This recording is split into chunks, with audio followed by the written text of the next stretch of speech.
Rauni ya bayyana sosai a muryarta, idanunta suka fara cikowa da ƙwalla har suka fara gangarowa kan kyawawan kumatunta. Lokaci guda kuma suka sauya kala zuwa jajaye kamar garwashin wuta a cikin duhu, wanda hakan ke nuna tana cikin tsananin ɓacin rai. Na kasa jurewa, na kau da kaina gefe. Ta ci gaba da magana cikin muryar da ke gauraye da kuka. Boka Kakisi ya ci gaba da yi wa mahaifina bayani cewa, ka faɗa wa Manahil cewa wannan Hassan ɗin da Boka Dumbazi ya ba ta labarin cewa shi ne zai kuɓutar da ita tun shekarun baya da suka gabata kafin ajali ya riske shi. Tabbas shi ne maganin matsalarta da ma duk wata matsala da za ta tunkare ta da birnin Askandariya zuwa gaba. Ta san shi, ta san inda za ta nemo shi a duniya, don haka ka faɗa mata ta yi gaggawar barin garin nan kafin lokaci ya ƙure, Waziri Mumtaz ya gano abin da muke shiryawa. Ka faɗa mata cewa Hassan shi ne kaɗai zai karya sirrin baƙin tsafin da ke yawo a cikin jininta, yake hallaka duk masu santa. Shi ne kaɗai namijin da zai iya aurenta a duniya ba tare da komai ya same shi ba, duk da kasancewa shi mutum ne ba daga cikin jinsin aljanu ba, amma jininsa yana da ƙarfi, kuma akwai wata baiwa da wani sirri mai muhimmanci a tare da shi, wanda zai iya rayuwa a cikin kowace duniya ba tare da sharaɗi ba. Lokacin da mahaifina ya kira ni ya bayyana min wannan labari da Boka Kakisi ya bashi, hakika na yi matuƙar mamaki da al'ajabi, kuma na kamu da tsananin baƙin cikin jin cewa na kusa rabuwa da mahaifina. Daga wannan rana na bar gida a sirrance, na ɓadda kama na fice daga birninmu a kan idon Waziri Mumtaz ba tare da ya san cewa ni ce Gimbiya Manahil ba. Ɗaya ajiyar numfashi tare da share hawayen da ke ci gaba da ambaliya a fuskarta kafin ta ɗora da cewa, na yi tafiya mai tsawo daga birnin Askandariya zuwa daular ku ta Bil'adama, har zuwa nan gidanka akan wani hadimin aljanin mahaifina mai suna Sadimul Ausar. Mun bar gaɓar tekuna, mun ƙetare duwatsu da hamada da kwazazzabai kamar za mu hallaka.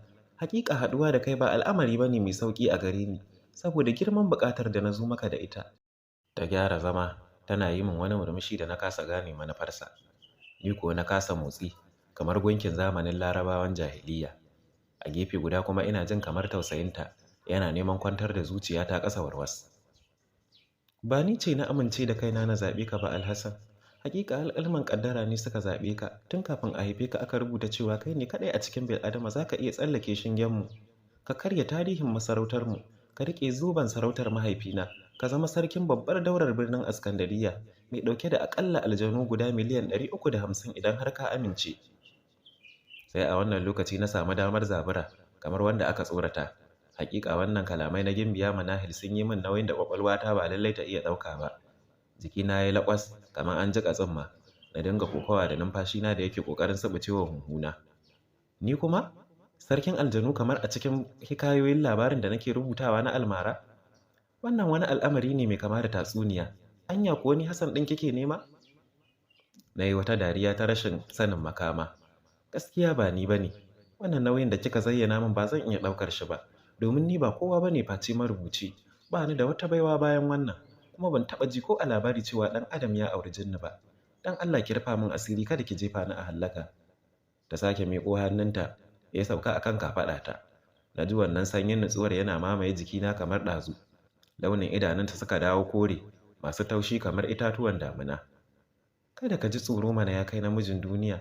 Ka sa a ranka cewa za ka iya, domin kai ne kaɗai zaɓaɓɓe, mai wata ɓoyayyar baiwa wacce kai kanka baka san kana da ita ba. Sai ka shiga birnin aljanu za ka sani. A sannan ne za ka sami ilimin wasu abubuwa da za su amfanar da kai a rayuwar duniya, har ma da rayuwarka ta lahira. Ka sani gayyatar ka da nake zuwa birnin aljanu baya nufin cewa shi kenan ka bar duniyar ku ta 'yan adam har abada. Tabbas za ka dawo bayan cikar lokacin da alƙalma suka rubuta maka. Ta sauke hannunta, tana ƙoƙarin miƙewa tsaye cikin sanyin jiki, har yanzu bata daina zubar da hawaye ba. Ba zan taɓa yi maka dole ba, Alhassan, amma ina so ka sani cewa taimako ne za ka yi, kuma jihadi ne za ka yi, domin sanadin aurena da zuwa birninmu zai ceci rayukan aljanu bila adadin daga sharrin azzalumi Mumtazu. Idan kuma ka ƙi amincewa, babu shakka abin da muke tsoro ni da mahaifina sai ya faru, kuma tabbas Mumtaz sai ya ruguza tarihin mulkin adalcin mahaifina, ya maye gurbinsa da mulkin zaluncin da babu wanda ya san lokacin ƙarewarsa face sarkin da ya halicci duniya. Ta yi taku biyu zuwa inda ta ajiye fitilarta a kan tebur, ta sa hannu ta ɗauka, ta rago muka haɗa idanu, tana yi min wani murmushi mai ciwo, wanda na ji yana ƙoƙarin kassara min dukkan garkuwar jikina. Ƙwaƙwalwata na faman saƙe-saƙen tunanuka barkatai, zuciyata na faman yanke-yanken hukunci, amma ta kasa samun matsayar yanke guda ɗaya. Lokaci yana ƙurewa Alhassan, ba na so wankin hula ya kai mu ga yin dare. Ina so in san amsarka da gaggawa, don in san halin da nake ciki kafin dakarun Waziri su zo lalubo ni su hallaka ni. Don na tabbata suna nan sun bazama a duniya suna farauta ta. Idan ka amince shi kenan, idan kuma baka amince ba, babu shakka zan kashe kaina kafin Waziri ya hallaka ni. Ta ja dogon numfashi kafin ta sa kai ta yi hanyar fita daga ɗakin cikin karsashi da hanzari. Manahil, na tsinci kaina da kiran sunanta a lokacin da ta zura kafarta guda ɗaya waje tana shirin ficewa. Ta tsaya cak kafin ta juyo tana kallo na.